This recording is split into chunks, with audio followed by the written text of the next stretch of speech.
السلام علیکم ورحمۃ اللہ وبرکاتہ،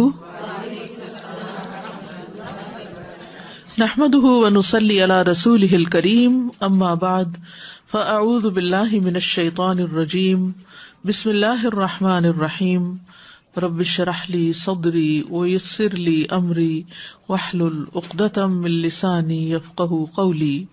يا أيها الذين آمنوا إذا نودي للصلاة من يوم الجمعة فاسعوا إلى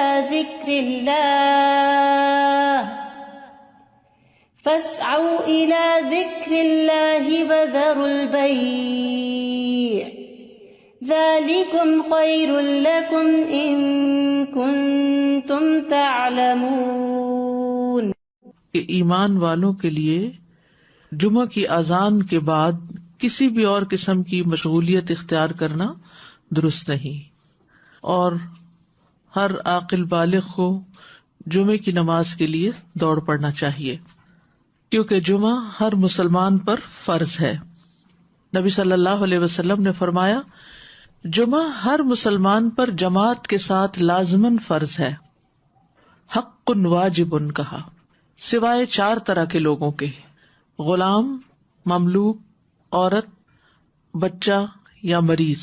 تو ایک ہو گیا غلام، مملوک، دوسرا عورت، تیسرے بچہ اور چوتھے بیمار شخص۔ اسی طرح مسافر پر بھی جمعہ نہیں ہے، اور عورتیں گھر میں 4 رکعت نماز اپنی ظہر کی پڑھیں گی۔ گھر میں جمعہ نہیں ہوتا، جمعہ جمع ہو کر ہی ہوتا ہے، مسجد میں ہوتا ہے، اور بڑی مسجد میں ہوتا ہے۔ عید کے دن جمعہ نہ پڑھنے کی رخصت ہے۔ ابو ہریرہ کہتے ہیں کہ رسول اللہ صلی اللہ علیہ وسلم نے فرمایا، تمہارے آج کے دن میں 2 عیدیں جمع ہو گئی ہیں، پس جو چاہے تو اس کے لیے یہ نماز عید جمعہ سے کافی ہوگی۔ جمعہ نہ بھی پڑھے تو ٹھیک ہے، عید کا پڑھنا لازم ہے، اور ہم تو جمعہ پڑھیں گے۔ یعنی آپ نے پسند کیا کہ جمعہ پڑھیں، لیکن جو نہ پڑھنا چاہے، ظہر پڑھنا چاہے تو وہ بھی ٹھیک ہے۔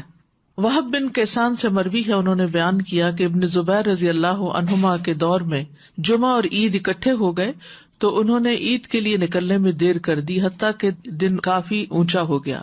پھر وہ نکلے، خطبہ دیا اور بہت لمبا خطبہ دیا، پھر اترے اور عید کی نماز پڑھائی، اور اس دن لوگوں کو جمعہ نہیں پڑھایا۔ یہ بات ابن عباس سے ذکر کی گئی تو انہوں نے فرمایا انہوں نے سنت پر عمل کیا۔ یعنی کہ باقی حدیثوں میں بہت سی چیزیں مماثلت ہیں، جو ایک ایک چیز کسی اور حدیث میں الگ سے بھی ملتی ہے۔ جو شخص جمعہ کے دن غسل کرے، جس قدر ممکن ہو پاکیزگی حاصل کرے، اور اپنے تیل میں سے تیل لگائے یا اپنے گھر کی خوشبو میں سے خوشبو لگائے۔ پھر اسی طرح مسجد کی طرف جلدی نکلنا چاہیے، کیونکہ جب امام نکل آتا ہے تو پھر اس کے بعد فرشتے نام لکھنے بند کر دیتے ہیں۔ پھر کثرت سے درود پڑھنا۔ رسول اللہ صلی اللہ علیہ وسلم نے فرمایا، جمعے کے دن اور جمعے کی رات کو، یعنی رات سے ہی شروع ہو جائے۔ کل کسی نے سوال کیا تھا کہ جمعے کی رات کا کوئی خاص عمل کیا ہے، تو وہ درود شریف پڑھنا ہے۔ تو جمعے کی رات کو کثرت سے مجھ پر درود پڑھا کرو، پس جو آدمی مجھ پر 1 دفعہ درود بھیجے گا، اللہ اس پر 10 رحمتیں نازل کرے گا۔ اوس بن اوس روایت کرتے ہیں کہ رسول اللہ صلی اللہ علیہ وسلم نے فرمایا، بے شک تمہارے افضل دنوں میں سے جمعے کا دن ہے۔ اسی دن آدم علیہ السلام پیدا کیے گئے، اسی دن ان کی روح قبض کی گئی، اسی دن سور پھونکا جائے گا، اسی دن لوگ بے ہوش ہوں گے، اس لیے اس دن مجھ پر کثرت سے درود بھیجا کرو، کیونکہ درود مجھ پر پیش کیا جاتا ہے۔ یعنی یہ ایک اسپیشل ڈے ہے، اور اس میں اسپیشل کرنے کا کام کیا ہے کہ رسول اللہ صلی اللہ علیہ وسلم کو درود کا تحفہ بھیجا جائے۔ پھر سورۃ الکہف پڑھنا۔ نبی صلی اللہ علیہ وسلم نے فرمایا، جو جمعہ کے دن رات کی بات نہیں، دن کی بات، من قرأ سورۃ الکہف فی یوم الجمعۃ، تو اس کے لیے دوسرے جمعے تک نور روشن رہتا ہے۔ اور پھر کیا کرو، وذروا البیع، خرید و فروخت چھوڑ دو، ذالکم خیر لکم، یہ تمہارے لیے زیادہ بہتر ہے، ان کنتم تعلمون، اگر تم علم رکھتے ہو، جانتے ہو۔ یعنی اللہ نے جمعے کی نماز کے وقت خرید و فروخت سے منع کر دیا، اور اس کو ان لوگوں پر حرام قرار دیا جن کو مخاطب کیا گیا کہ ان پہ جمعہ فرض ہے۔ یعنی یا ایھا الذین آمنوا سے شروع ہو کے اینڈ تک ایک کرنے کا کام بتایا گیا اور دوسرا چھوڑنے کا کام، اور وہ کیا ہے، پڑھنا فرض ہے، ایسے تجارت چھوڑنا فرض ہے۔ ٹھیک ہے، یعنی جب اذان ہو جائے تو خرید و فروخت ترک کر دو اور اللہ کے ذکر یعنی نماز کے لیے جلدی کرو. یعنی اگر کوئی سودا طے بھی پا رہا ہے تو بس وہیں ٹھپ کر دو. آپ نے یہ ایکسپیرینس کیا ہوگا سعودی عرب میں کہ بعض اوقات یہ ہوتا ہے کہ صرف پیسے دینے والے رہ جاتے ہیں. آپ نے ساری چیز بھاؤتا کر لیا, چیز لے لی, پیک کر لی, رکھ لی, اور ابھی پیسے دینے ادھر سے اذان ہوئی, وہ کہتے بس چھوڑ دو, چیز بھی چھوڑ دو, نہیں چاہیے پیسے, نکل پڑتے ہیں. یعنی جو بہت پرٹیکولر ہے, یعنی اس درجے کا حکم ہے کہ اس وقت کام چھوڑ دو. انسٹنٹ اسٹاپ, وذر البیع, یہ بھی فرض کے درجے میں ہے. تو اسی وجہ سے علماء کا اتفاق ہے کہ دوسری اذان کے بعد خرید و فروخت حرام ہے.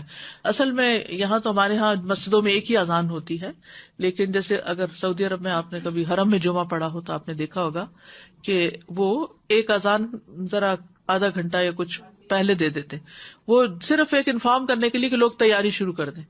لیکن جو ہی پھر امام بیٹھتا ہے اور اذان شروع ہوتی ہے تو اس کے بعد پھر کوئی خرید و فروخت نہیں, امیڈیٹ پہلے والی ہے. اس میں یہ کہ بعض علماء کا خیال ہے کہ یہ زوال کے بعد سے نماز جمعہ کے فارغ ہونے تک ہے, یعنی جو ہی سورج ڈھل جائے تو شروع ہو جاتا ہے خرید و فروخت بند. کچھ کہتے ہیں خطبے کی اذان سے نماز تک ہے. تو بہرحال جمعہ کے دن خرید و فروخت یعنی صبح میں کر سکتے ہیں, اس کے بعد بھی کر سکتے ہیں, لیکن اس پیریڈ میں نہیں کر سکتے. تو احتیاط یہی ہے کہ زوال کے بعد سے روک دیا جائے.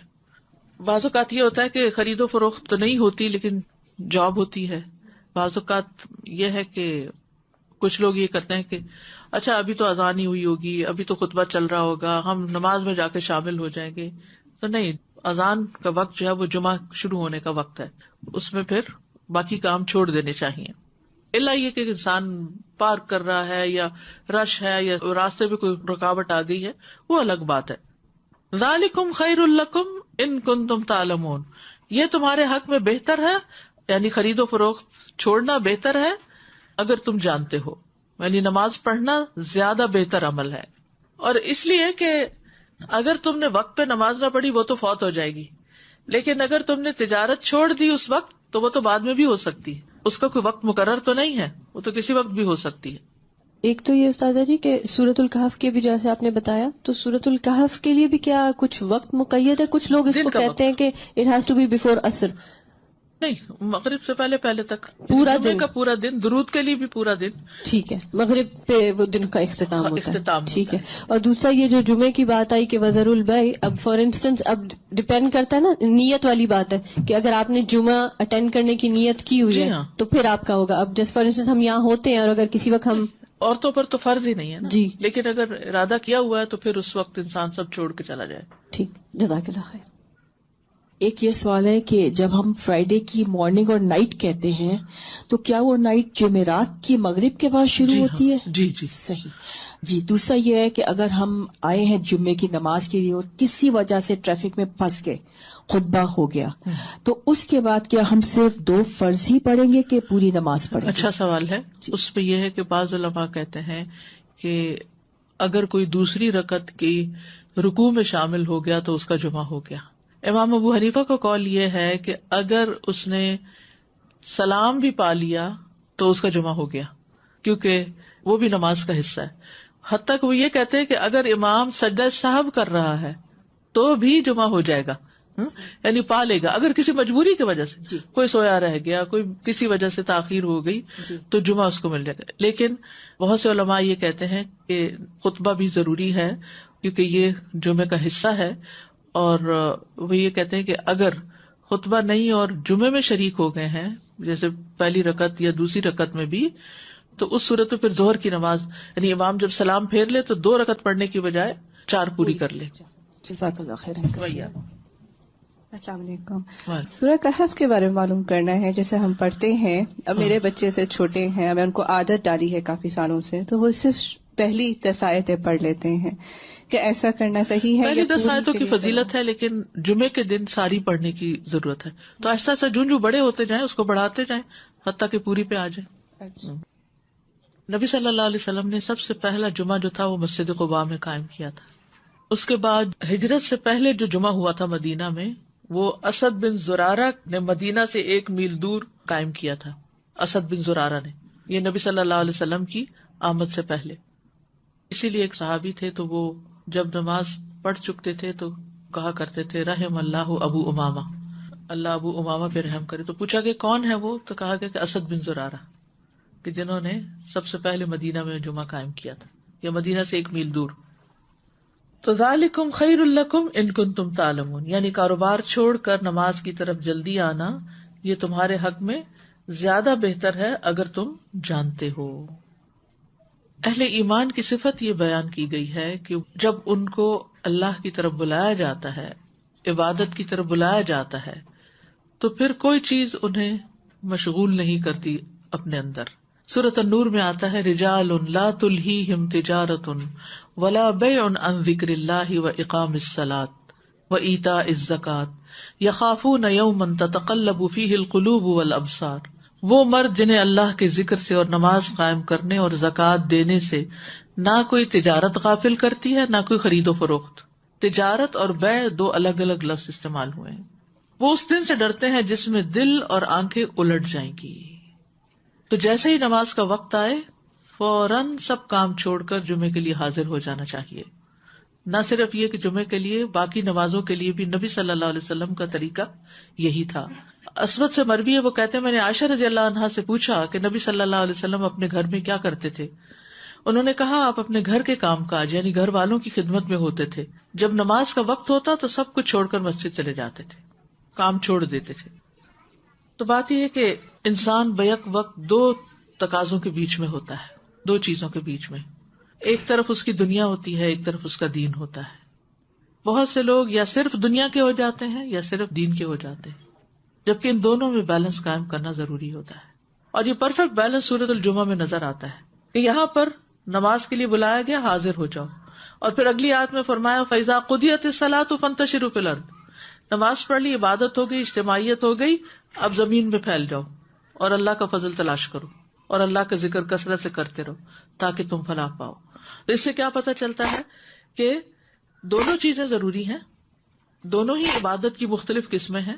اس کے لیے تقسیم اوقات کی ضرورت ہے، ٹائم مینجمنٹ کی ضرورت ہے. کچھ وقت عبادت کے لیے اور کچھ وقت کام کاج کے لیے.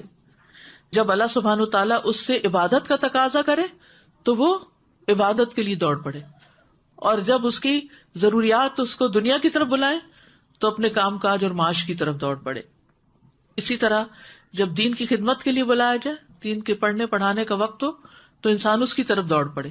اور جب بچے اور شوہر اور گھر والے ہمارے محتاج ہوں کھانے پینے کی اور ضروریات پوری کرنے کے، تو ان ضروریات کو بھی عبادت سمجھ کر پورا کیا جائے.